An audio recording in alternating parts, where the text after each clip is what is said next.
అన్నదాత అన్నదాత మీ అన్నదాత చెమటోడ్చి ఆహారాన్నందించే రైతన్నా అనునిత్యం నీ కండదండగా నిలిచే నేస్తం ఎవరన్నా అన్నదాత అన్నదాత మీ అన్నదాత.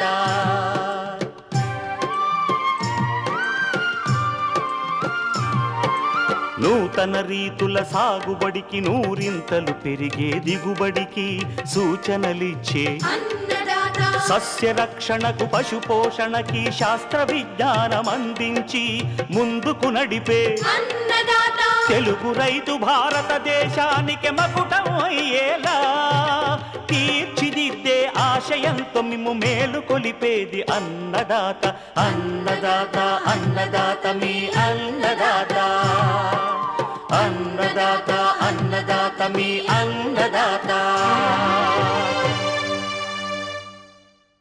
అన్నదాత ప్రేక్షకులకు నమస్కారం.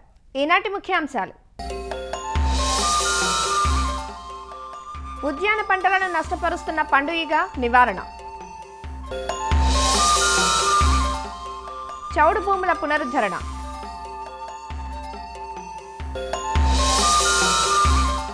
అధిక ఎండల నుంచి పశువులను సంరక్షించుకునే మార్గాలు,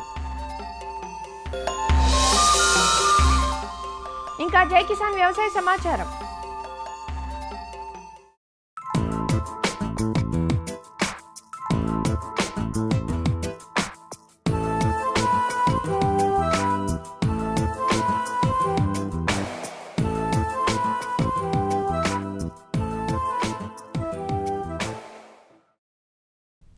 ఇటీవలి కాలంలో పలు పంటలకు తీవ్ర నష్టం చేస్తోంది పండుగ.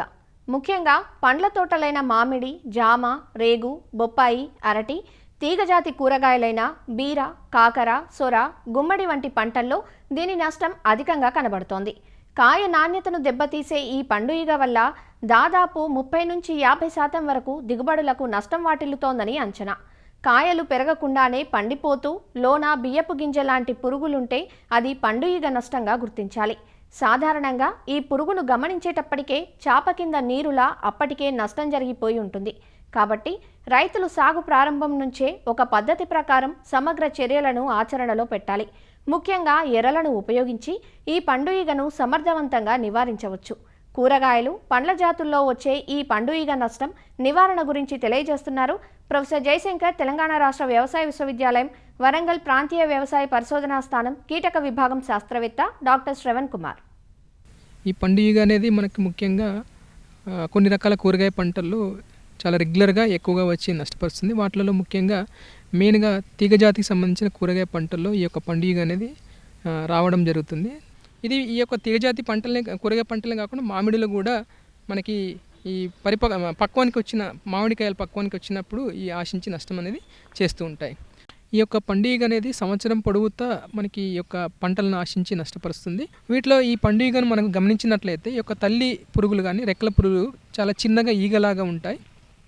వాటి శరీరం మీద మనకి పసుపు రంగు చారలు కనిపిస్తాయి. అట్లాగే మనకి రెక్కల మీద మచ్చలు అనేది కనిపిస్తాయి. ముఖ్యంగా ఇది గమనించినట్లయితే వీటి యొక్క జీవిత చక్రము ఈ యొక్క రెక్కల పురుగు దశ అనేది సుమారుగా ఒక 14 రోజులు, అంటే 2 వారాలు ఉంటుంది. వీటి నుంచి మళ్ళీ 50-90 వరకు ఈ యొక్క గుడ్లను గుంపులుగా పెట్టవచ్చు. ఈ యొక్క తల్లి రెక్కల పురుగు అనేది గుడ్లు ఎలా పెడుతుందంటే ఆ కాయల మీద చిన్న గుంతలాగా చేసి వాటిలో షార్ప్గా ఉన్న ఓవిపోస్టర్తోని గుడ్లు అనేది పెట్టడం జరుగుతుంది. ఈ గుడ్లు పెట్టిన తర్వాత ఒక పదార్థంతో అది కప్పివేయడం జరుగుతుంది. ఒక గమ్ము లాంటి పదార్థంతో, జిగురు లాంటి పదార్థంతో గుడ్లను కప్పివేయడం జరుగుతుంది. వారం రోజుల లోపల ఈ యొక్క గుడ్ల నుంచి మనకి పిల్ల పురుగులు బయటికి రావడం, అవి లోపలికి కాయల లోపలికి కానీ పూత భాగాల లోపలికి వెళ్ళి మనకు నష్టం చేయడం అనేది చూడవచ్చు.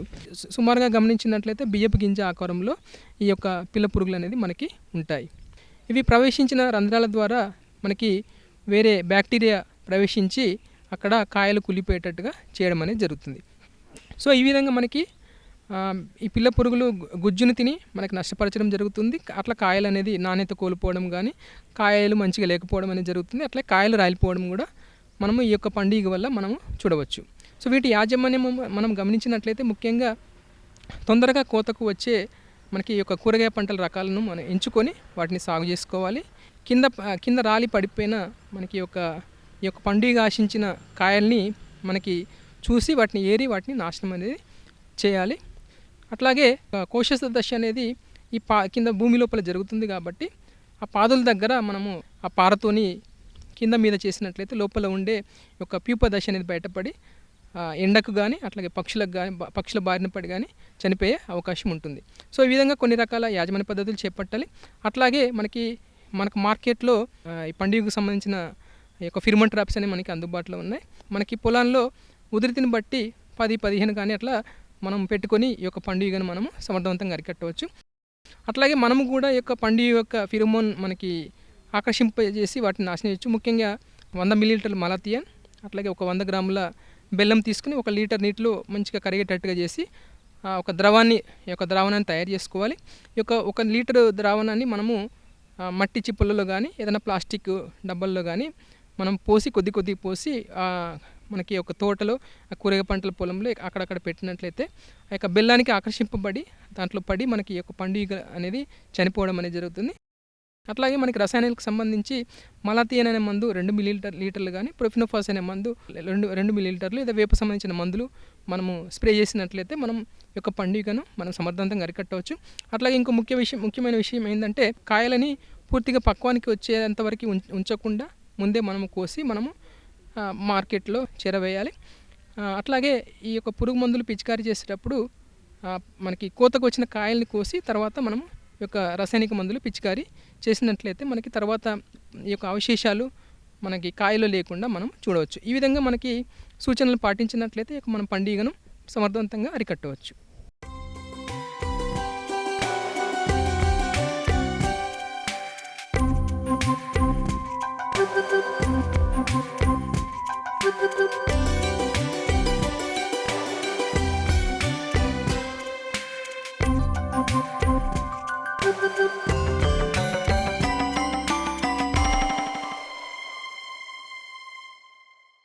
వ్యవసాయంలో నేల సారవంతమైనది అయి ఉంటేనే పంటల దిగుబడి ఆదాయం మెరుగ్గా ఉంటుంది.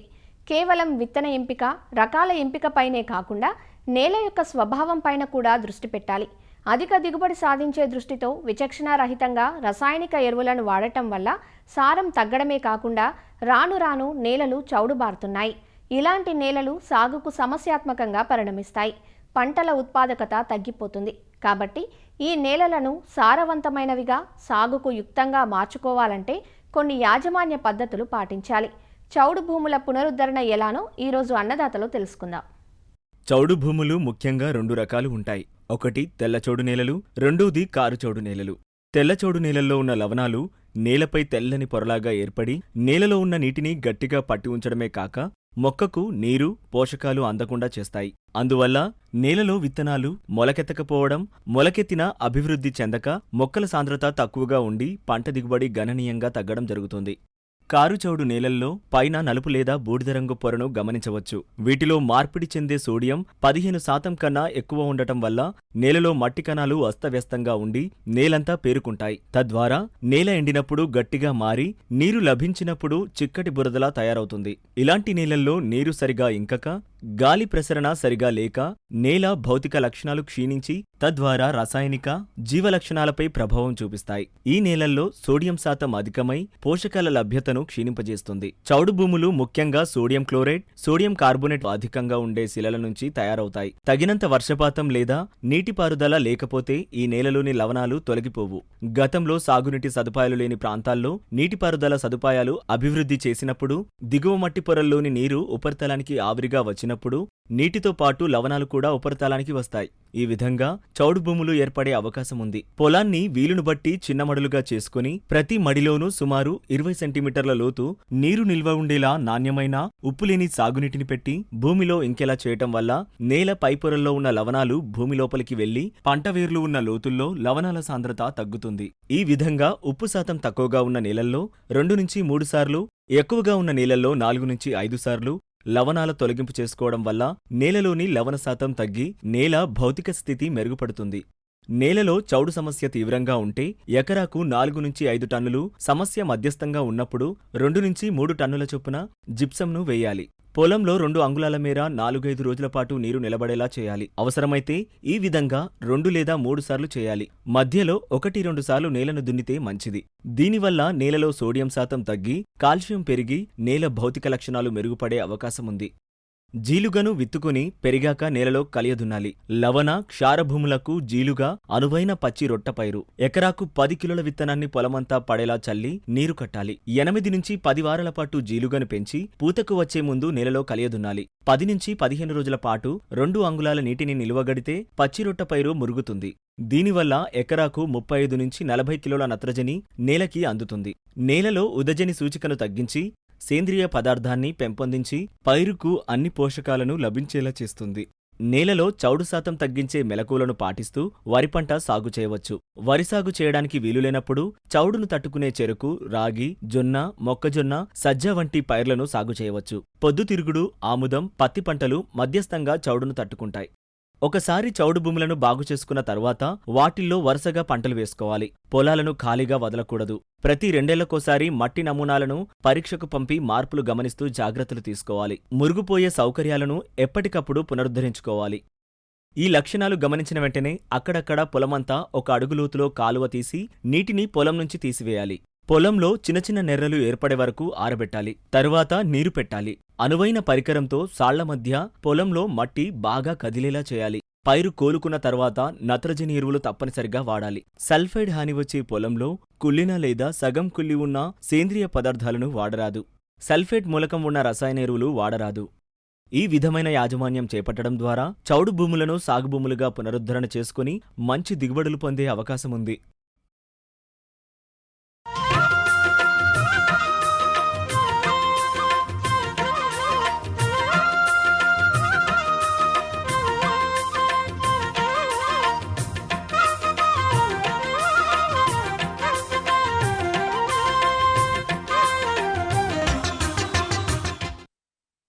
సూర్యోదయం అవుతూనే సూర్యుడు తన ఉగ్రరూపాన్ని చూపెడుతున్నాడు. ఎండలు మండే వేసవికాలం పాడికి కష్టకాలమే.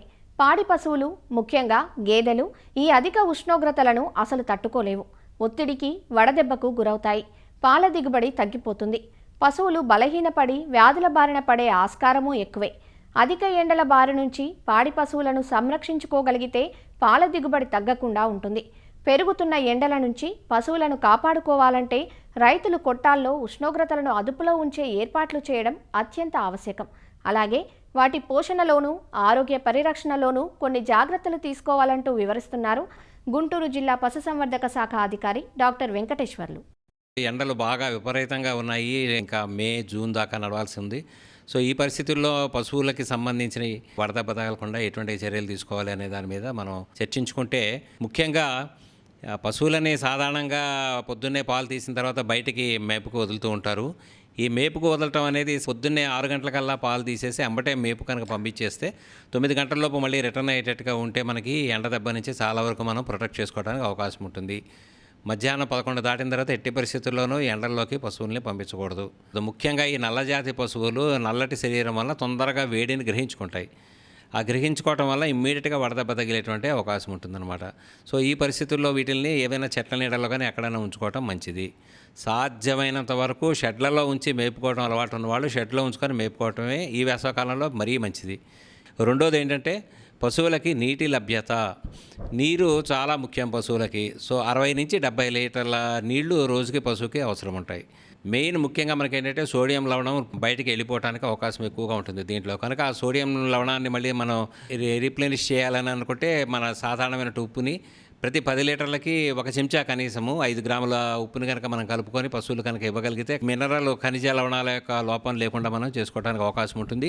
అదేవిధంగా బయటికి వెళ్ళిన తర్వాత ఈ వడగాలికి దానికి వడదెబ్బ తగిలింది అనుకున్నప్పుడు ముఖ్యంగా మనం ఇమ్మీడియట్గా తీసుకోవాల్సిన ప్రాథమిక చికిత్సల దగ్గరికి వచ్చేటప్పటికల్లా సాధ్యమైనంత వరకు వడదెబ్బ తగిలింది అని డౌట్ వచ్చింది అని అనుకుంటే ఇమ్మీడియట్గా ఐస్ ప్యాక్ నుదుటి భాగం మీద పశువులకు పెట్టి కాసేపు ఒక 20 నిమిషాలు కనుక ఉంచగలిగితే ఇమ్మీడియట్గా అది కోలుకోవడానికి అవకాశం ఉంటుంది. ఈ ఎండాకాలంలో పాల దిగుబడి బాగా తగ్గిపోతుంది. కనుక పాల దిగుబడిని మనం పెంచుకోవాలి అని అనుకుంటే ఖచ్చితంగా బాడీ ఉష్ణోగ్రతను తగ్గించాలి కనుక చల్లటి తడిగొడ్డలతోటి పశువుల శరీరాన్ని తుడుస్తూ ఉండాలి. అదేవిధంగా పశువుల పాకలకి కూడా చుట్టూ మనం గోనె సంచులు కట్టి గోనె సంచులను కనుక తడుపుతుంటే మనకి రెగ్యులర్గా ఈ హీట్ వేవ్స్ నుంచి కూడా మనం కాపాడుకోవడానికి అవకాశం ఉంటుంది. ముఖ్యంగా ఈ సీజన్లో ఎక్టోపారసైట్స్ ఎక్కువగా ఉంటాయి, పిడుదులు, గోమార్లు ఇవన్నీ కూడా ఎక్కువగా ఉంటాయి. ఈ సీజన్లో బెబిషియోసిస్, థైలేరియాసిస్, ట్రిపనోజోమియాసిస్ ఈ 3 రోగాలు వచ్చేటువంటి అవకాశం ఉంటుంది. సో అటువంటి వాటికి ఇమ్మీడియట్గా తక్షణమే వైద్యం చేయించుకోకపోతే ప్రాణానికి కూడా ప్రమాదం ఉంటుంది. ముఖ్యంగా ఈ క్రాస్ బ్రీడ్స్ ఏవైతే హెచ్ఎఫ్, జెర్సీ ఇటువంటి ఆవులు మెయింటైన్ చేస్తున్నారో వాళ్ళకి ఈ బెబిషియాసిస్ కానీ థైలేరియాసిస్ కానీ వచ్చేటువంటి అవకాశం ఉంటుంది ఈ పశువులకి. సో దాన్ని కూడా వైద్యం చేయించుకోవాల్సి ఉంటుంది. మనం నులి పురుగుల యొక్క బెడద ఎక్కువగా ఉంటుంది పశువుల్లో కనుక కుంటల్లో నీళ్లు, మురికి నీళ్లు తాగాల్సిన పరిస్థితి ఏర్పడింది అని అనుకున్నప్పుడు ఖచ్చితంగా ఒక్కసారి కనీసం ఈ 2 నెలల్లో ఏప్రిల్, మే నెలలో ఒక్కసారి డివార్మింగు, వాటికి నులి పురుగుల నివారణ మాత్రలు 1.5 గ్రామ్స్ మాత్రలు దొరుకుతాయి. పెద్ద పశువులకైతే, చిన్న పశువులకైతే 500 మిల్లీగ్రామ్స్ నులి పురుగు నివారణ మందులు వాటిని వేసుకొని మనం నులి పురుగుల నుంచి నివారణ చేసుకోవాల్సి ఉంటుంది. ఇప్పుడు అదేవిధంగా ఈ వేసవకాలంలో మనకి పశుగ్రాసం యొక్క లభ్యత చాలా తక్కువగా ఉంటుంది. పచ్చగడ్డి లభ్యత బాగా తక్కువగా ఉంటుంది. పచ్చగడ్డి ఉన్న వాళ్ళకి పర్వాలేదు. పచ్చగడ్డి లేదు, పూర్తిగా ఎండుగడ్డి మీద ఆధారపడి మేపుతున్నటువంటి వాళ్ళు ఏం చేయాలని అంటే సాధ్యమైనంత వరకు ఎండుగడ్డిని యూరియా ద్రావణంతో తడిపి దాన్ని కొద్దిగా మాగబెట్టి అది కనుక మేపుకోవటం వల్ల మనకేమవుతుందంటే ఎండుగడ్డి యొక్క జీర్ణం చేసుకునేటువంటి అవకాశాలు కొద్దిగా మెరుగయ్యి అదేవిధంగా దానికి సంబంధించినటువంటి కొంత ప్రోటీన్ కూడా అవైలబుల్ రావటం వల్ల పశువులు కొంత ఆరోగ్యంగా ఉండడానికి అవకాశం ఉంటుంది. ఎండుగడ్డి ఎక్కువగా మేపటం వలన పశువులకి జీర్ణశక్తి తగ్గిపోయి దాంట్లో ఎటువంటి న్యూట్రియంట్స్ ఉండవు, ఊరికే పొట్ట నింపడానికి మాత్రం ఉపయోగపడుతుంది. అదేవిధంగా దాన్ని యూరియా ద్రావణంతో ట్రీట్ చేయడం వల్ల మనకు 2 రకాలైనటువంటి అవకాశాలు ఉంటాయి. ఒకటి ఏంటంటే దాని యొక్క క్వాలిటీ పెరుగుతుంది, రెండవదేమో దానికి మనకు కావాల్సిన ప్రోటీన్ కూడా కొంతవరకు ఈ యూరియా అమ్మోనియాగా మారటం వల్ల దాని నుంచి కూడా అవైలబుల్ వస్తుంది. ఇంకా సాధారణంగా ఏంటంటే ముందు జాగ్రత్తగానే ప్రతి సంవత్సరం మన పశువుల పాకలకి దగ్గరలో ఏవైనా పచ్చగడ్డి చెట్లు అనమాట, చిన్న చిన్న చెట్లు వేసుకోవాలన్నమాట. మన హెడ్జిలోస్ అన్న కానీ లేకపోతే అవిస కానీ సూబాబులు కానీ ఇట్లాంటి చెట్లు కనుక వేసుకుంటే ఈ సీజన్లో బాగా ఉపయోగపడతాయి అనమాట. ఆ కొమ్మలు కొట్టి వాటిని పశువులకి పచ్చగడ్డిలాగాను ప్లస్ అత్యధిక పోషక పదార్థాలు ఉంటాయి, వాటిలో ప్రోటీన్స్ ఎక్కువగా ఉంటాయి కనుక వాటిని మేపుకోవడం వల్ల పశువులకి కొంతవరకు మనం ఉపయోగపెట్టుకోవడానికి అవకాశం ఉంటుంది.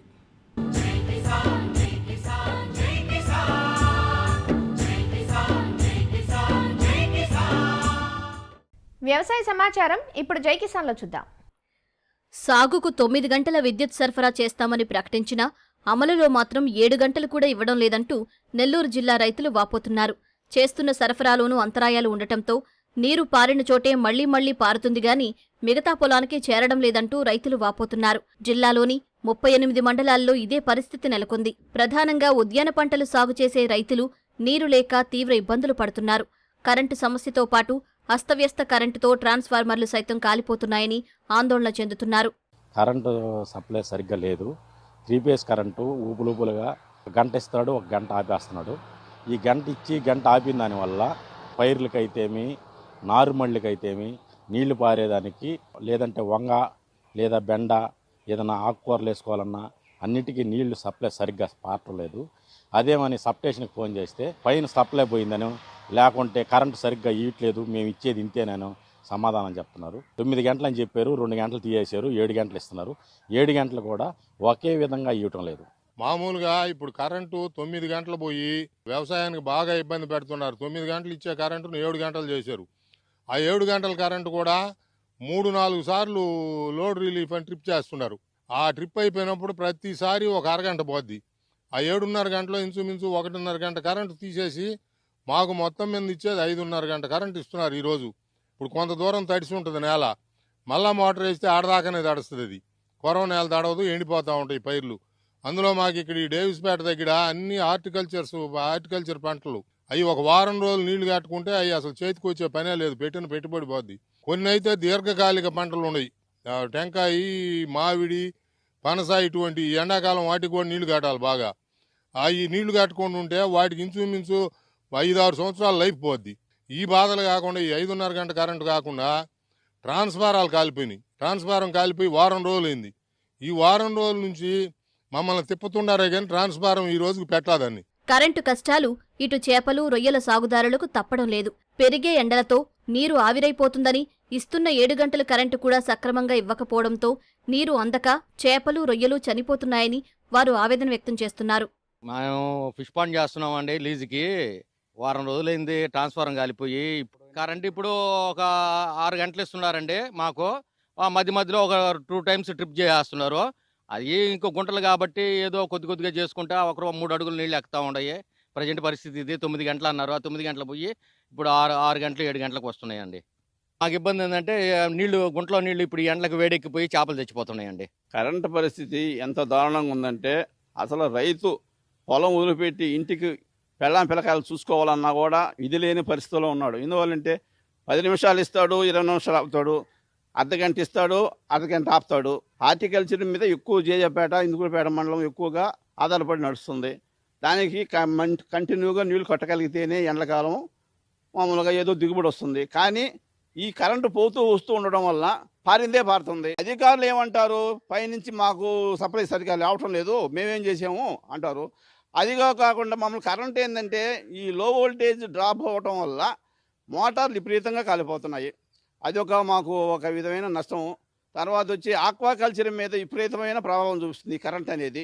జిల్లాలో విద్యుత్ కోతలు లేవని 7 గంటల కరెంటు నిరంతరాయంగా ఇస్తున్నామని జిల్లా విద్యుత్ శాఖ ఎస్ఈ విజయన్ చెబుతున్నారు. ట్రాన్స్ఫార్మర్లు కాలిపోయిన 24 గంటల్లోనే బిగిస్తున్నామని చెబుతున్నారు. మండల పరిధిలో ఉన్న విద్యుత్ శాఖ సిబ్బంది పట్టించుకోకపోతే తమ దృష్టికి తీసుకురావాలని, వారిపై కఠిన చర్యలు తీసుకుంటామన్నారు.